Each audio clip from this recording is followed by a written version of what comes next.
Encounter झालेल्या अक्षय शिंदेच्या मृतदेहाचं अखेर 7 दिवसांच्या नंतर दफन करण्यात आलेलं आहे। उल्हासनगरमधल्या शांतीनगर स्मशानभूमीमध्ये अक्षय शिंदेचा मृतदेह दफन करण्यात आलाय। बदलापूर, अंबरनाथ, कल्याण, डोंबिवली, कळवा इथे अक्षयचा अंत्यविधी करण्यासाठी विरोध झाला आणि यानंतर उल्हासनगरमधल्या स्मशानभूमीमध्ये अंत्यविधीची तयारी सुद्धा करण्यात आली। मात्र याची कुणकुण लागताच तिथल्या स्थानिक नगरसेवकांसह काही जणांनी स्मशानभूमीमध्ये धाव घेतली आणि विरोधही सुरू केला। मृतदेह पुरण्यासाठी खणलेला खड्डा देखील या स्थानिकांनी बुजवला। अखेर पोलिसांनी विरोध करणाऱ्या या नागरिकांची धरपकड सुरू केली। पोलीस बंदोबस्तामध्ये कळवा रुग्णालयामधून अक्षय शिंदेचा मृतदेह शांतीनगर स्मशानभूमीमध्ये आणण्यात आला आणि याच पोलिसांच्या कडक बंदोबस्तामध्ये हा मृतदेह दफनही करण्यात आलेला आहे। तर काही वेळापूर्वीची ही दृश्य आपण बघतोय। उल्हासनगर मधल्या शांतीनगर स्मशानभूमीमध्ये अक्षय शिंदेच्या मृतदेहाचं दफन झालेलं आहे आणि याविषयी बोलूयात। आमचे प्रतिनिधी सुरेश काटे आपल्या सोबत आहेत। सुरेश, आता अक्षय शिंदेच्या मृतदेहाचं दफन तर झालेलं आहे, मात्र अजूनही मोठा पोलिसांचा बंदोबस्त आपण बघतोय या परिसरामध्ये।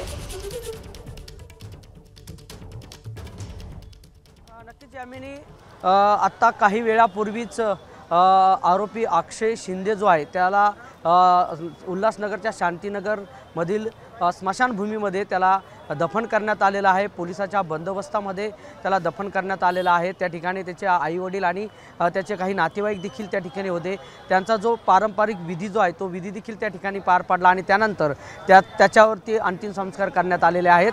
मात्र पोलीस फौज फाटा जो आहे तो मोठ्या प्रमाणामध्ये या शांतीनगरच्या परिसरामध्ये आपल्याला दिसून येत आहे। त्यामुळे पोलिसांनी या सगळ्या दफन प्रक्रियेकडे गुप्तता पाळली होती। मात्र कुठेतरी बातमी लीक झाली आणि उल्हासनगरच्या शांतीनगरच्या त्या स्मशानभूमीमध्ये कार्यकर्ते पोहोचले आणि त्या ठिकाणी त्यांनी विरोध केला होता, कारण की 12-1च्या दरम्यान त्या ठिकाणी खड्डा खोदला होता आणि त्या ठिकाणी त्याच्यावर अंतिम संस्कार होणार होते। मात्र काही कार्यकर्त्यांना कळल्याच्या नंतर त्या ठिकाणी आले ते आणि त्यांनी तो खड्डा बुजवला। त्यानंतर पोलीस आले।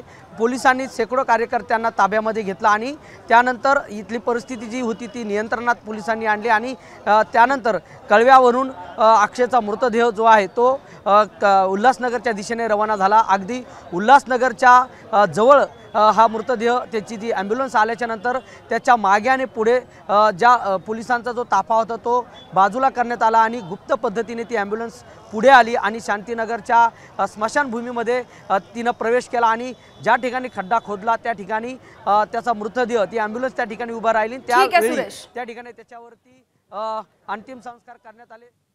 अगदी सुरेश, पोलीस फौज फाटा जो आहे चार दृश्य आपण दाखवतोय सुरेश आपल्या प्रेक्षकांसाठी। काही वेळापूर्वीची ही दृश्य आहेत।